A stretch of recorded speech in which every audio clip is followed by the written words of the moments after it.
Shalom, good evening. This is TV7 Israel News broadcast to you from Jerusalem. Israeli Prime Minister Benjamin Netanyahu and U.S. President Donald Trump hold a phone conversation, during the course of which the latter reiterated Washington's unequivocal support for Jerusalem in its war on Hamas. The de facto regime in Damascus demands Israel remove its military forces from Syrian soil. The Iranian proxy Ansar Allah, which is dominated by the Houthi tribe in Yemen, declares victory over the United States and Israel. Israel warmly welcomed freed Israeli-American hostage Idan Alexander after 584 days in Hamas captivity. Israeli Prime Minister Benjamin Netanyahu, in a televised statement, reasserted that the release of Idan Alexander was made possible through the military pressure applied by the IDF and diplomatic pressure that was applied by U.S. President Donald Trump. זה רגע מרגש מאוד. עידן אלכסנדר חזר הביתה. אנחנו מחבקים אותו, אנחנו מחבקים את משפחתו. זה הושג בזכות הלחץ הצבאי שלנו והלחץ המדיני שהפעיל הנשיא טראמפ. הדבר הזה זה שילוב מנצח. דיברתי היום עם הנשיא טראמפ, הוא אמר לי, אני מחויב לישראל, אני מחויב להמשיך לעבוד איתך בשיתוף פעולה הדוק, כדי להשיג את כל מטרות המלחמה שלנו. לשחרר את כל החטופים ולנצח את החמאס. זה הולך ביחד, הדברים משולבים זה בזה. Meanwhile, Israeli government spokesperson David Menser highlighted that, in effect, Israel was not a party to the deal that secured the release of Idan Alexander from Hamas captivity. However, the Witkoff framework, which includes the release of all 58 hostages, along with the disarmament of Hamas's military and governing capabilities, has once again been put on the table. For clarity, Israel has not agreed to any ceasefire nor the release of terrorists. We have committed only to a temporary humanitarian corridor to facilitate Idan's safe return. Hamas have made this release as a gesture to our American allies. Now, I can share with you that we are in the midst of critical days. A serious, credible proposal is now on the table, a deal that would bring all of our hostages home. Israel has accepted the Witkoff framework. Hamas continues to reject it. Meanwhile, ahead of U.S. President Donald Trump's departure to the Middle East last night, which is scheduled to include the Kingdom of Saudi Arabia, the United Arab Emirates, and Qatar, President Trump asserted that he hopes to secure the release of additional hostages.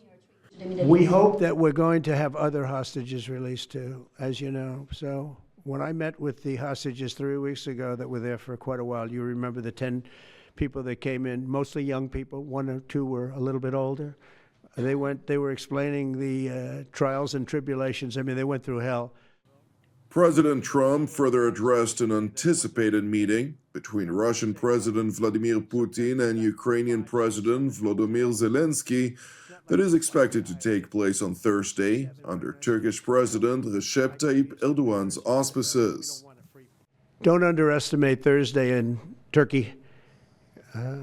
President Erdogan is going to be a great host, and we are doing some work with him having to do with Syria, too, by the way. We're going to have to make a decision on the sanctions, which we may very well relieve. We may take them off of Syria because we want to give them a fresh start. But President Erdogan's asked me about that. Many people have asked me about that because the way we have them sanctioned, it doesn't really give them much of a start. So we want to see if we can help them out. So we'll make that determination. It is worth noting that a day prior to President Trump's remarks, U.S. State Department Tammy Bruce addressed Washington's ongoing scrutiny of the de facto regime in Damascus, which, alongside atrocities committed against the Alawite and Druze minorities in recent weeks, has appointed Ahmed el-Hayes, known by his jihadi name Abu Hatim Shakra, as commander of Syria's northeastern division.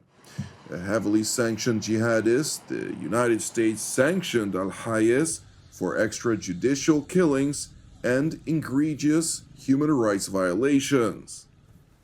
Here's what I can tell you is that the interim authority's decision to appoint this individual, who has a long record of human rights abuses and undermining our defeat ISIS mission, to an official position is a serious mistake that the U.S. does not support. While Damascus, under the de facto ruler Ahmed al-Shara, also known as Abu Muhammad al-Jolani, continues to appoint jihadists who were designated as terrorists into its leadership roles, the Trump administration decided to extend a waiver for Qatar nonetheless of up to $29 million per month to pay salaries to Syria's public sector. Meanwhile, in Ankara, Turkish Foreign Minister Hakan Fidan hosted his counterparts from the Hashemite Kingdom of Jordan and the Damascus regime, during the course of which the three top diplomats seized the opportunity to bash Israel over its forward deployment on Syrian soil, demanding an immediate withdrawal. لا تزال حدودنا تتعرض لانتهاكات مستمرة جراء الاعتداءات الإسرائيلية، وهذه الاعتداءات ليست حوادث فردية بل خروقات ممنهجة للقانون الدولي واستفزازات صريحة تهدد بإشعال المنطقة بأسرها. إن الغارات الجوية الإسرائيلية على الأراضي السورية، والتي كثيرا ما تستهدف البنى التحتية المدنية وتتسبب في سقوط الأبرياء، ليست أعمال دفاع عن النفس بل تصعيدات مدروسة تهدف إلى زعزعة استقرار سوريا وجر المنطقة إلى دوامة الصراع مجددا. It is important to highlight that in contrast to the foreign minister of the Damascus regime, Israel's offensive activities were launched after jihadist forces launched an attack against the Druze minority south of the Syrian capital Damascus. Nevertheless, in spite of this fact, Jordan's foreign minister, whose kingdom seemingly fears the threat of the Turkish-backed jihadists pushing southward even into Jordan, has evidently decided to join the Islamists in condemning the state of Israel. لا حق لإسرائيل في أن تدفع باتجاه التوتر والانقسام في سوريا، وتدخلات إسرائيل في سوريا لن تجلب الأمن لإسرائيل ولن تجلب لسوريا إلا الخراب والدمار. وتحديدا في موضوع الجنوب السوري، موضوع الجنوب السوري هو حدودنا المباشرة، هو أمننا الاستراتيجي بالنسبة لنا في المملكة. نريد للجنوب ولكل سوريا أن ينعم بالأمن والاستقرار، وأن لا يكون فيه خطر سواء خطر إرهابي أو خطر التدخل الإسرائيلي. Returning to Washington, where President Trump, before leaving the Kingdom of Saudi Arabia, addressed the nuclear talks which his team is holding with the Islamic Republic of Iran. We'll see what we're going to do with respect to Iran. I think you have very good things happening there too, by the way. I think can't have a nuclear weapon, but I think that they are talking intelligently. We're in the midst of talking to them, and they're right now acting very intelligent. We want Iran to be wealthy and wonderful and happy and great, but they can't have a nuclear weapon. It's very simple. So I think they understand that I mean business, and I think they're being very reasonable thus far. It is interesting to know that while President Trump insisted that the talks were going well, Iranian President Masoud Pezeshkian, during a cabinet meeting in Tehran, reiterated that the Islamic Republic would not accept the Trump administration's red line, which relates to enrichment. در حقیقت جمهوری اسلامی ایران دنبال سلاح هسته‌ای نی. اینا هم گفتن که میخوام مطمئن بشن که ما به سلاح هسته‌ای نمیخوایم دست پیدا کنیم. ما با تمام وجود آماده بودیم، ولی این که بیان و اعلام بکنن که ما در حقیقت بحث صلح‌آمیز بودن تحقیقات در انرژی هسته‌ای رو کنار خواهیم گذاشت. President Pezeshkian went on to claim that his country, which provokes belligerence via its proxies in Lebanon, Syria, Iraq, Gaza, and Yemen, among others, is not the one causing unrest in the region. Rather, nearly a day after Ayatollah Ali Khamenei once again called for Israel's imminent demise, President Pezeshkian blamed Israel for regional instability. و جمهوری اسلامی دنبال به اصطلاح ناآرامی در منطقه نیست. این اسرائیل که داره ناآرامی در منطقه درست میکنه. دنیا باید بدونه ما کشوری هستیم که به دنبال صلح، امنیت در منطقه ایم. Meanwhile, in Yemen, the Iranian proxy Ansar Allah, which is dominated by the Houthi tribe, held a rally in which it declared victory over the United States and Israel.